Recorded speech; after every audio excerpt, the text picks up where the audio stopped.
अभी तक हमने देखा कि कोई एक इनविजिबल फोर्स है जो अर्थ और मून के बीच में है, जिसकी हेल्प से मून रोटेट करता है। यही फोर्स सन और अर्थ के बीच में भी है। इनफैक्ट सारे प्लैनेट्स के बीच में या सेलेस्टियल बॉडीज़ के बीच में ये फोर्स होता है। फिर मैंने लास्ट में आपको ये भी बोला था कि ये फोर्स सिर्फ सेलेस्टियल बॉडीज़ तक सीमित नहीं है। हर ऑब्जेक्ट, हर दो ऑब्जेक्ट के बीच में ये फोर्स होता है, और इस फोर्स को ही हम बोलते हैं ग्रेविटेशनल फोर्स। ग्रेविटेशनल फोर्स, इसको आप रिप्रेजेंट कर सकते हो बड़े एफ से। यस, इधर भी हम बड़े एफ से यूज़ करेंगे। एंड ये किस पे डिपेंडेंट होता है?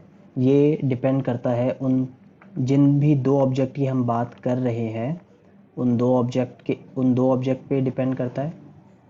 और also it depends on the distance between these two objects, इन दोनों के बीच का डिस्टेंस। इसे मैं और क्लियर करता हूँ। लाइक ये फोर्स जो होता है डायरेक्टली प्रोपोर्शनल होता है दोनों ऑब्जेक्ट के मास के। तो इसका मतलब ये है कि अगर जो भी दो ऑब्जेक्ट हैं इनका मास ज़्यादा हुआ तो फोर्स ज़्यादा होगा, अगर मास कम हुआ तो फोर्स कम होगा। ठीक है। इसी वजह से जो बड़ी बड़ी सेलेस्टियल बॉडीज़ होते हैं इनके फिर भी कुछ सिग्निफिकेंट ग्रेविटेशनल फोर्स होते हैं which we can experience. But मेरा और लेट्स से जो लैपटॉप जिसे मैं देख रहा हूँ, या फिर आप जो बैठे हो और आपके सामने जो मोबाइल या कंप्यूटर है, उसके बीच का ग्रेविटेशनल फोर्स बहुत कम होगा क्योंकि हमारा मास बड़ा कम होता है। बट ये भी आपको थोड़ी देर में और अच्छे से क्लियर हो जाएगा। और ये फोर्स इनवर्सली प्रोपोर्शनल होता है डिस्टेंस के स्क्वायर के। ये इनवर्सली प्रोपोर्शनल है स्क्वायर ऑफ द डिस्टेंस के। तो मतलब अगर आप डिस्टेंस बढ़ाओगे तो ये फोर्स घट जाएगा, और वो भी काफ़ी तेज़ी से, स्क्वायर टाइम से। मतलब अगर मैं डिस्टेंस को मैं 2 टाइम्स बढ़ाता हूँ, इस स्क्वायर का मतलब ये है कि अगर मैं डिस्टेंस को 2 टाइम्स बढ़ाता हूँ, लेट्स से कि अब अगर मैंने 2d डैश कर दिया होल स्क्वायर, तो जो मेरा पूरा फोर्स है वो 1/4 से डिक्रीज हो जाएगा। तो स्क्वायर का मतलब ये होता है, square of distance inversely proportional है। मतलब अगर 2 टाइम्स मैंने डिस्टेंस बढ़ाया तो फोर्स 4 टाइम डिक्रीज हो जाएगा। अब इस पूरे फोर्स का, जो ग्रेविटेशनल फोर्स है, इसका एक फॉर्मूला भी होता है। पहले तो जो भी चीज़ें अभी तक हमने देखी वो लिख लेते हैं। ये रिलेशन ऐसे बन जाएगा, दो ऑब्जेक्ट का मास अपॉन में डी स्क्वायर। और वी नीड सम कांस्टेंट। एक एक्सपेरिमेंटल वैल्यू है कांस्टेंट की जो निकाली गई थी, वो है सॉरी फॉर दैट, जी। ठीक है, ये कांस्टेंट वैल्यू है। और now this formula is complete. तो अगर आपको किसी भी दो ऑब्जेक्ट के बीच में, 1 सेकेंड, अगर आपको किसी भी दो ऑब्जेक्ट के बीच में फोर्स निकालना है, यूज दिस फॉर्मूला। ठीक है। अब इस फॉर्मूले के अंदर ये जो g है, दिस इज कांस्टेंट। इसकी वैल्यू क्या होती है? इसकी वैल्यू होती है 6.7 इंटू 10⁻⁻11। इसकी यूनिट के बारे में मैं अभी बात करूंगा, बट इसकी जो वैल्यू होती है वो ये होती है। क्या ये बड़ी वैल्यू है या छोटी वैल्यू है? 10 के ऊपर -11 हमें ये बताता है कि it is extremely small value.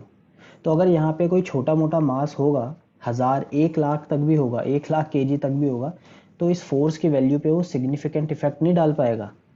इसीलिए बड़ी बड़ी सेलेस्टियल बॉडी जिनके मास बहुत ज़्यादा होते हैं, तब जाके फोर्स की कोई वैल्यू आ पाती है, अदरवाइज तो ये बड़ी स्मॉल वैल्यू होगी। अगर आप इसी फॉर्मूला में जी की वैल्यू यही रखो, अपना मास ले लो, और लेट से आप अपना मास कैपिटल एम में ले लो, स्मॉल एम में अपने कंप्यूटर का मास ले लो जिसके सामने आप बैठे हो, लेट से डिस्टेंस 1 मीटर रख लो, देखना कितनी छोटी वैल्यू आएगी।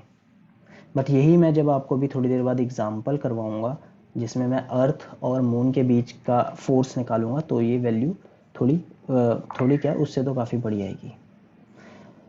अब मेरा अगला क्वेश्चन ये है कि इस जी की यूनिट पता करनी है, how to find unit of ji.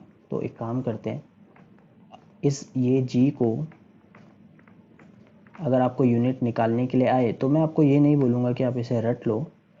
Unit निकालने के लिए आप जी को इधर ही रहने दो और बाकी सब चीज़ों को मूव कर लो। फोर्स इधर ही रह गया, डी स्क्वायर इधर आ गया अपॉन में स्मॉल एम कैपिटल एम। अब इनकी वैल्यूज़ कुछ भी होगी बट हम यूनिट पे ध्यान देते हैं। तो ऊपर है न्यूटन, डी डिस्टेंस के लिए था, मीटर होगा तो मीटर स्क्वायर अपॉन में ये भी, इसकी यूनिट भी केजी में होगी, मास है ये, इसकी यूनिट भी केजी में होगी तो ये हो जाएगा केजी स्क्वायर। तो this is the unit of G. G एक कांस्टेंट है, इसकी यूनिट ये है। तो जी की एग्जैक्ट वैल्यू जो होगी, जो ग्रेविटेशन कांस्टेंट है 6.7 into 10⁻⁻11 newton metre square divided by KG square. This is the unit of this. ठीक है, तो you don't need to mug up, आप इसे कहीं भी ऐसे इजीली निकाल सकते हो।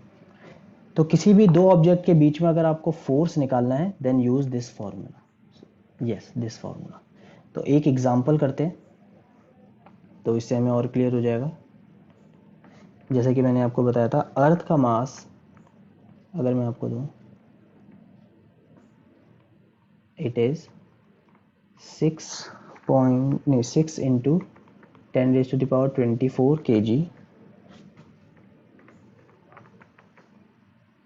मून का मास है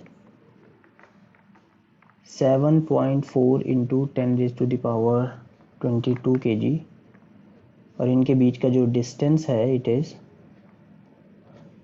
3.84 इंटू 10⁻5 किलोमीटर। तो एक्सपोनेंट्स चैप्टर जो आपने देखा था, wait a second, exponents chapter जो आपने पढ़ा होगा 8th क्लास में, उसी तरीके की काफ़ी कैलकुलेशन है इसके अंदर। तो फोर्स कैलकुलेट करते हैं तो फॉर्मूला है हमारा G capital M small M upon D square. Capital जी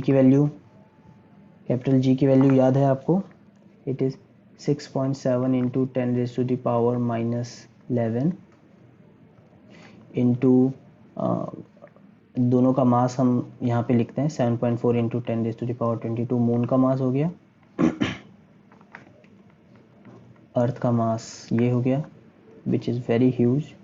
दोनों काफ़ी सेलेस्टियल बॉडी है, मास इनका बहुत ही ज़्यादा है और डिस्टेंस इनके बीच में है 3.84 इंटू 10⁻5 का होल स्क्वायर। अब आपको मैं रिकमेंड करूँगा कि आप 10 वाली पावर वाली आप एक साइड रख दो,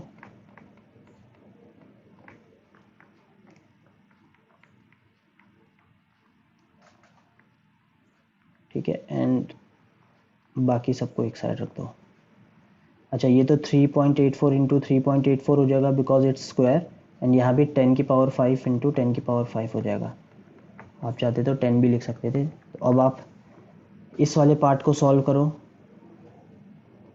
ठीक है, डिवाइड मल्टीप्लाई करके। आई नो जो इसकी कैलकुलेशन होगी थोड़ी कॉम्प्लेक्स हो जाती है, एंड इस वाले पार्ट को मैं अब सॉल्व कर देता हूँ। 10 वाले पार्ट को पहले इसे एज इट इज़ लिख देता हूँ। मैं भी इसे पूरा सॉल्व करके नहीं बताऊंगा क्योंकि कैलकुलेशन तो आपको खुद ही करनी पड़ेगी। यहाँ पे देखते हैं, 10⁻⁻11 इंटू 22 24 ये दोनों ऐड हो जाएंगे 46 इंटू, यहाँ पे नीचे ये 10⁻10 होंगे, ये ऊपर आके 10⁻−10 हो जाएंगे। अब इन सब को ऐड कर देंगे तो यहाँ पे 10 की पावर ये आ जाएगा -21 25 प्लस 25 ये आ जाएगा। और ये वैल्यू जो भी आप इसे सॉल्व करके आएगी, अगर इसे जब हम पूरा सॉल्व करेंगे, ट्राई करना इसे सॉल्व करके और देखना कि आंसर सेम आ रहा है या नहीं। जस्ट सेकेंड, हाँ इसका आंसर आएगा कुछ 2.02 इंटू 10⁻20 न्यूटन। आप इसे सॉल्व करना, आराम से सॉल्व करना, देखना आपका आंसर आता है या नहीं आता। अगर नहीं आता, सॉल्व करने में प्रॉब्लम आती है आपको, तो मुझे बताना, मैं एक नई वीडियो बना दूंगा जिसमें मैं पूरा इस टाइप के क्वेश्चन को सॉल्व करूंगा।